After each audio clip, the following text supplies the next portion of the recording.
Hi everybody, welcome back to Art at Home, where we show you how to use things you may have around the house to create art inspired by a piece that's currently on display or in our permanent collection here at PAFA. My name is Morgan. I am a museum educator here at PAFA, and in this installment of Art at Home, we are going to be doing crayon etching. This activity is inspired by Air 5 AM by artist Jennifer Bartlett.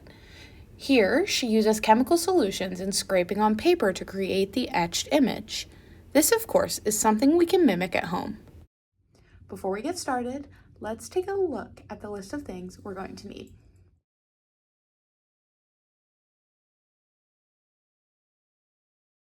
I've got my materials and I'm ready to get started if you are. So let's do it. Right, I've collected my materials. So for this activity, we're going to need 2 pieces of paper. One of them needs to be cardstock, the piece that you're etching on. I also have some crayons here. I have lots of colors. If you only have a few bright colors, that's okay, but you need bright ones and a black crayon. That is important. I also have these etching sticks here. You can check the list for alternates. I have a pencil. And I also have this mat here. It's just a piece of cardboard as sort of a placemat because it can get messy. All right, I'm gonna tidy up my workspace here and we're ready to get started. Okay, step 1 is going to, of course, involve my placemat, a piece of scrap paper, and a pencil. Art often takes a lot of planning, so in this first step, we are gonna use our paper and our pencil to sketch out a plan of our final design. So as you can see here, I've decided to go for a floral, so I'm just sketching out this little flower. It's completely okay if your final design doesn't turn out exactly like your plan. You'll see in the end that mine turned out a little bit different. So I'm just going to repeat this on the other side. And as you can see, my sketch is a little bit messy, it's a little bit simple, but we are going to give it some more detail later on in the process. After I'm done, I'm going to pick up my paper and set it aside so I can move on. For step 2, I'm going to grab my pencil and my cardstock this time, and I'm going to very lightly sketch out a pattern that I'm then going to color in with my crayons. You don't have to do this, but I sort of like to have a guiding set of lines like a coloring book. And don't worry about the pencil showing up through your design once you color with your crayons. You won't even see it. This is just for coloring in purposes. Moving on, it's time for the fun part where I get to use lots of colors. So I'm going to grab my first color here and just start sort of randomly coloring in my sections. I'm going to go ahead and start with this pink and repeat that all over my piece. Like I said, you want to make sure that you are pressing nice and hard. If you don't want to take as long doing this, you can draw a design with larger sections.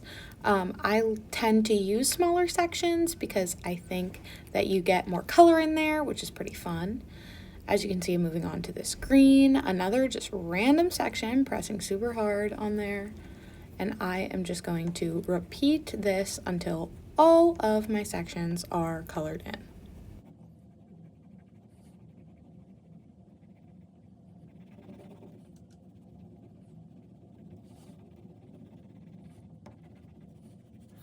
I am just repeating this process until the entire paper is covered in a thick layer of wax, and I will come back as soon as I'm done so that we can move on to the next step. Okay, I've covered my entire paper in a thick layer of wax. You can see mine is sort of a rainbow pattern here. Next, I'm going to take my black crayon and I'm going to color over the entire thing. I know it seems like you're ruining your piece. Don't worry. I promise that you're not ruining it. We are going to be etching over this black crayon so your color will show through. Similarly to the other part, you're just going to, like I said, cover this whole thing. Make sure your whole pattern is covered.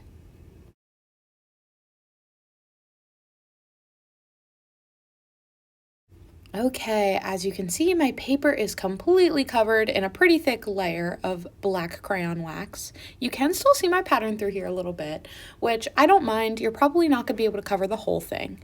So now I'm going to take my etching stick. We did include a list of alternates if you don't have an etching stick, but I am going to take my tool and my reference sheet, and I'm just going to take a look, and based off my plan, I'm going to go ahead and start etching in one of my flowers.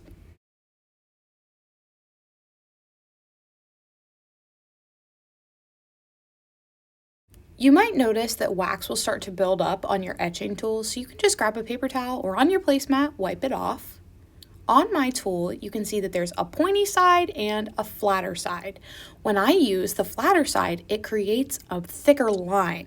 And through the rest of this, you'll see me using that side because I like the look of that more. And the closest thing that you can probably get to this is with a skewer, because a skewer has a flatter side and a pointy side, which will make different thicknesses of lines. I definitely encourage you to look around the house and see what tools you can find that might make your lines look different in thickness or in shape. I'm going to start shading my design by just scraping off that top layer of wax.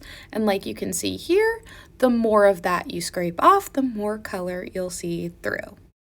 Final reveal, here is my sketch and here is my final etching. So as you can see, my sketch is very simple and my final etching is quite a bit different from what I have. So don't be afraid to get creative, add in some things that you might not have had. I added a butterfly, some leaves, which I didn't have in my original sketch. I still have my flowers, but you can see that I added some patterns and some fun lines.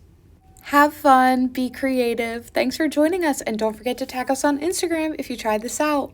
Bye!